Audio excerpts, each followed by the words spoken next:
what is required for it to fall is the regime to fracture in some way, military units to refuse to open fire, members of the regime elite to start to defect. Or to start getting out of the country, and then the whole thing collapses. You need the fracturing of the regime. That's what really brings it down. Well, let's start though with Iran. William, you've written in the Times this morning about Iran. It's a great column this morning. Should we start there? How can we help what is happening? Before we get to that, I guess the question, William, is how optimistic are you at this stage that this is going to be anything other than it has been in the past, which is a theocratic regime killing innocent protesters to such a scale that eventually the protests are suppressed?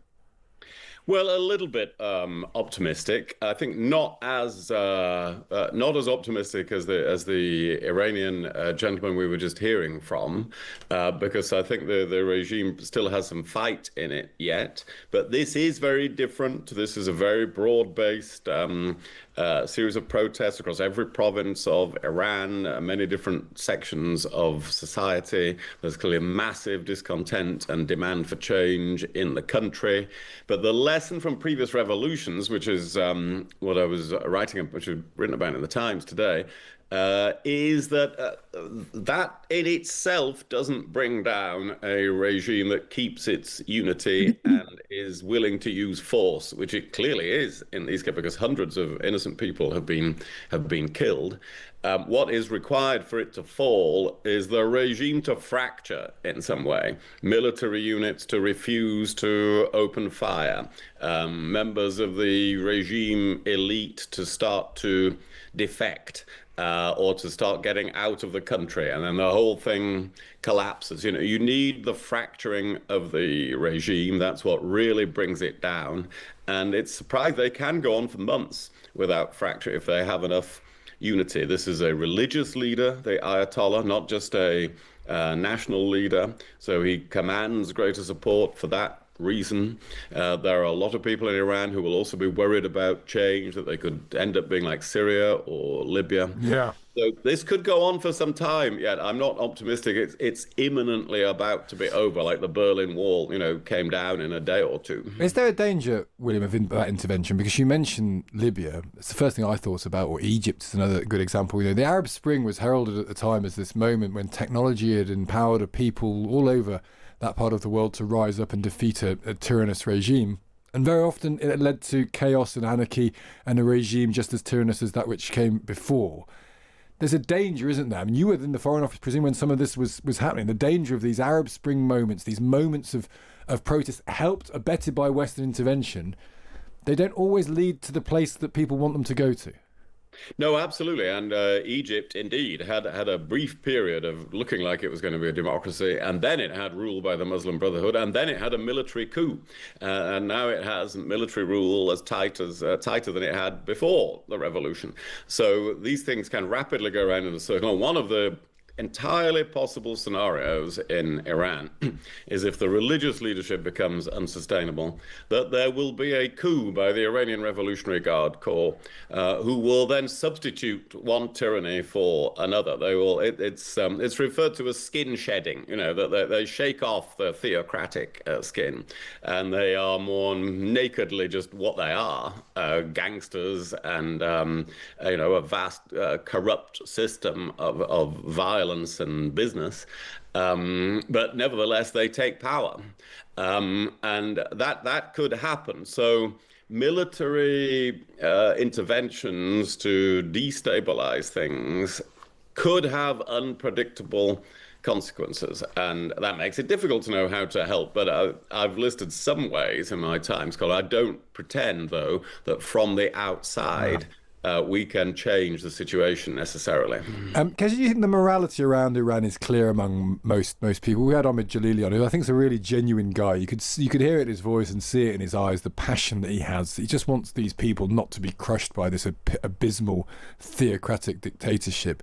And he was saying that online, he's accused of being a Zionist stooge because Israel are being involved, maybe in this uprising. Do you think there's clarity, sort of Western clarity on the morality of all of this?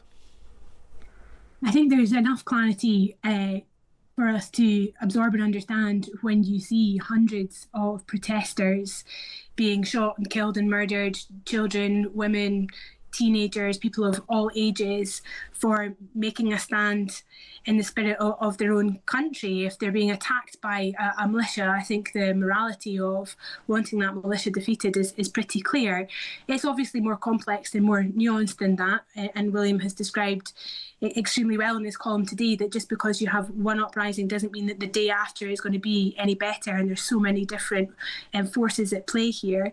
But ultimately, I think it's the economic outlook of the country which will determine its long-term future. And that's where I think we in the West come in ensuring that the lives of Iranians do improve if this uprising is to succeed. It's a great point there, Kezia. It was a question that's coming for you, actually, William, because you mentioned in the in your column proscribing the IRGC. And my understanding was that when one is in opposition, you always call for it. And then when you're in government, you're told by the Americans you want a diplomatic relationship with Tehran, and therefore it's wrong to prescribe the IRGC. Why didn't you prescribe the IRGC when you were in power, and why would it be right to do it now?